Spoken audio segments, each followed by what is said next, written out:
On commence cette revue de presse avec Cristiano Ronaldo de retour en Europe. Le capitaine du Portugal est passé en conférence de presse avant la rencontre contre la Slovaquie dans le cadre des éliminatoires de l'Euro 2024. CR7 a notamment évoqué le niveau du championnat local comme le rapporte Abola et il n'a pas été tendre.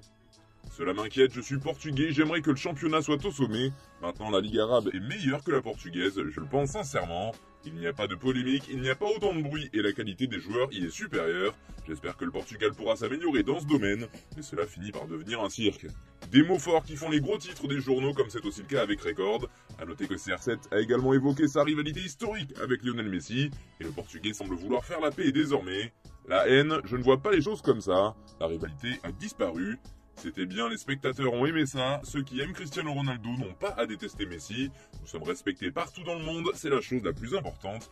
Il fait son chemin, je suis le mien, l'héritage continue, je ne vois pas la rivalité comme ça, je l'ai déjà dit, nous avons partagé la scène pendant 15 ans et nous avons fini par être, je ne dis pas amis, mais nous sommes professionnels, collègues et nous nous respectons.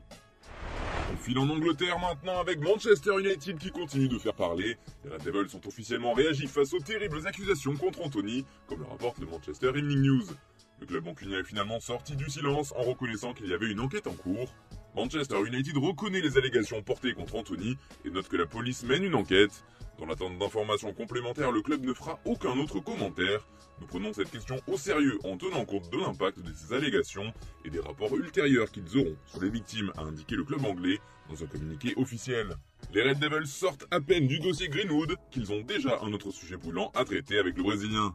Toujours dans la presse d'outre-Manche, une légende anglaise fait les gros titres comme ici en une du Sun. Vous l'aurez reconnu, il s'agit de John Terry qui est sur le point de partir vers l'Arabie Saoudite. En tout cas, c'est ce qu'affirme le tabloïd ce jeudi. Terry pourrait débuter là-bas sa carrière d'entraîneur.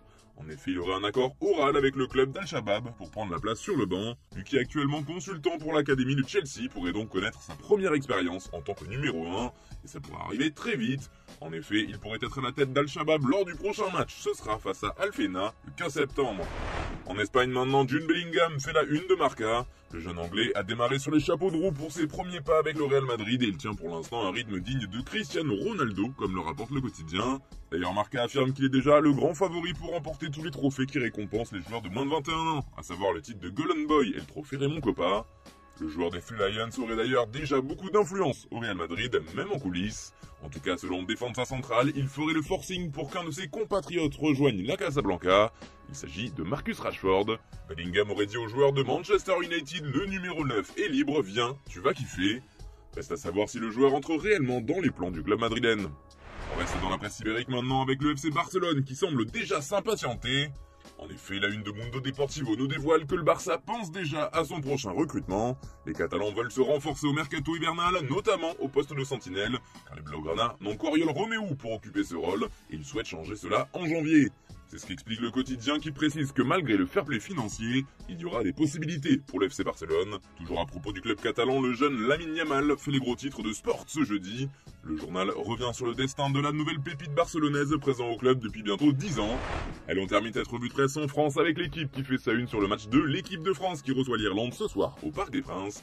Une rencontre importante puisqu'en cas de victoire, les Bleus feraient un grand pas vers la qualification pour l'Euro 2024.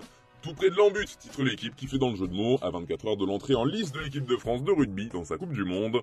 Pour finir, le quotidien nous livre une information concernant l'Olympique Lyonnais. Les Gaunes veulent se séparer de Laurent Blanc, ils auraient déjà trouvé par qui le remplacer, un certain Graham Potter. D'ailleurs, d'après la presse anglaise, l'ancien coach de Chelsea a bien rencontré la direction lyonnaise, mais il aurait décidé de ne pas accepter la proposition. Voilà, c'est tout pour ce matin, bonne journée à tous.